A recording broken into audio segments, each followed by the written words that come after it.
देखिए, कुछ महीने पहले महाराष्ट्र में चुनाव हुआ, हरियाणा में चुनाव हुआ,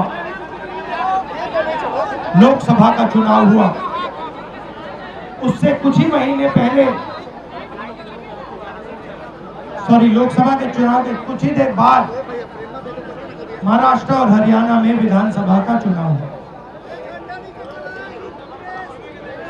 लोकसभा के चुनाव में महाराष्ट्र में इंडिया गठबंधन मेजॉरिटी लेके आए, जीत के आया, और विधानसभा के चुनाव में कुछ ही महीने बाद इंडिया गठबंधन बुरी तरह हारा। उस समय हमने कुछ ज्यादा बोला नहीं, मगर हमने काम शुरू किया। 21वीं सदी है, डेटा की सदी है, डेटा की सेंचुरी है। हमने डेटा देखना शुरू किया, और जैसे ही हमने डेटा देखना शुरू किया, हमें पता लगा कि लोकसभा में और विधानसभा में 1 करोड़ नए वोटर शामिल हुए। मतलब विधानसभा में 10% ज्यादा वोटरों ने वोट किया।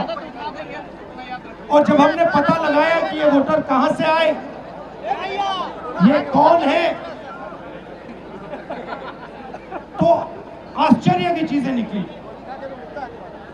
हर कंस्टिट्यूएंसी में जहां भी वोटर बढ़े, जिन जिन कंस्टिट्यूएंसीज में वोटर बढ़े, वहां पर बीजेपी जीती। सारे के सारे वोट, जो नए वोट आए, वो सारे के सारे बीजेपी को गए। एक बिल्डिंग में 4000 5000 वोटर रजिस्टर हुए। गरीबों के वोट काटे गए। और जब हमने इलेक्शन कमीशन से कहा कि आप हमें वोटर लिस्ट दीजिए, आप हमें वीडियोग्राफी, जो हर पोलिंग बूथ में वीडियो लगा हुआ है, वो दीजिए, इलेक्शन कमीशन बिल्कुल शांत हो गया, चुप हो गया, एक शब्द नहीं कहा।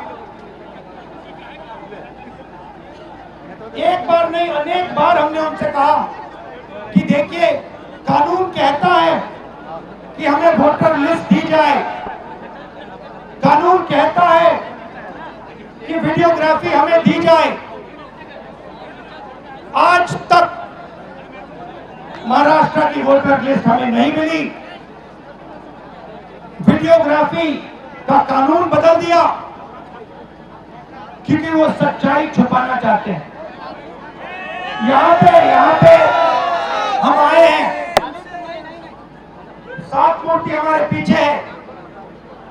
यहाँ लोग शहीद हुए, संविधान के लिए शहीद हुए, और संविधान में लिखा है कि हिंदुस्तान के हर नागरिक को, चाहे वो किसी भी जात का हो, किसी भी धर्म का हो, हर नागरिक को एक वोट मिलना चाहिए। इलेक्शन कमीशन, मैं आपको साफ बोल रहा हूं, और आप जानते हो, मैं बिना बात को समझे, बिना गहराई में जाकर मैं नहीं बोलता हूं।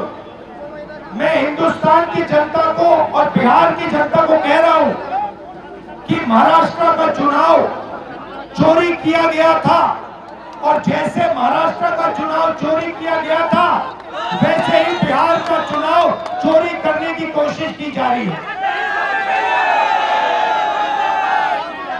देखिए, उन्हें पता लग गया कि हमने महाराष्ट्र मॉडल समझ लिया है, इसीलिए वो हम नया बिहार मॉडल लाए हैं। और मैं आपको साफ बताना चाहता हूं कि ये गरीबों का वोट छीनने का तरीका है। ये और मगर ये इन लोगों को मालूम नहीं है कि ये बिहार है।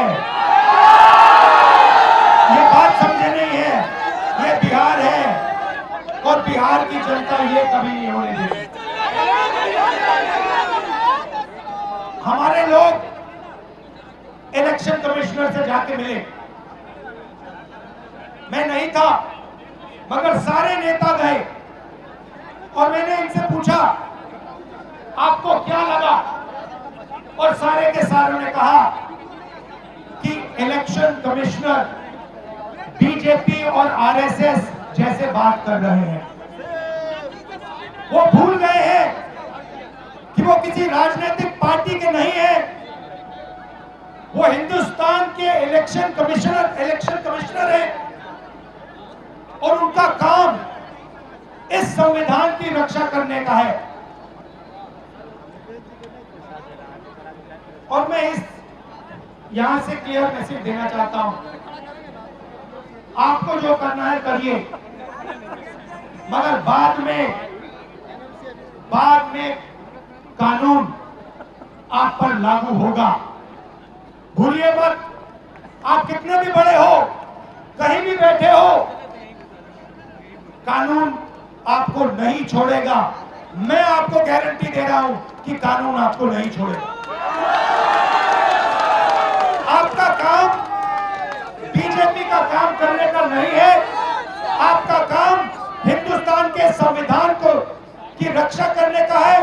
आपका काम बिहार की जनता का जो वोट है, बिहार की जनता के दिल के अंदर जो है उसको पूरा करने का है, और आप अपना काम नहीं कर रहे हो। पहले इलेक्शन कमिश्नर सिर्फ बीजेपी नहीं चुनती थी, पहले इलेक्शन कमिश्नर को बीजेपी, ऑपोजिशन पार्टी और जो हमारे चीफ जस्टिस है जिन्होंने मांग की कि हमें बैठने दो, हमें इलेक्शन कमिश्नर चुनने दो, उनको बाहर फेंक दिया, उनको कमरे के अंदर आने नहीं दिया और हमें भी साफ कह दिया कि भैया यही नाम है, ये बीजेपी के नॉमिनेटेड इलेक्शन कमिश्नर हैं। ये देश की सच्चाई है और मैं बिहार के युवा से कहना चाहता हूं, ये सिर्फ आपसे वोट चोरी नहीं हो रहा है, ये आपका भविष्य चोरी हो रहा है। आपसे आपका हक जो बनता है, जो रोजगार है, आपका धन है, ये सब आपसे चोरी किया जाएगा। ये चोरी नहीं होने देनी, और आपको बिहार के युवा को ये चोरी नहीं होने देनी है। और पूरा का पूरा इंडिया गठबंधन आपके साथ खड़ा है और हम ये चोरी कभी नहीं होने देंगे।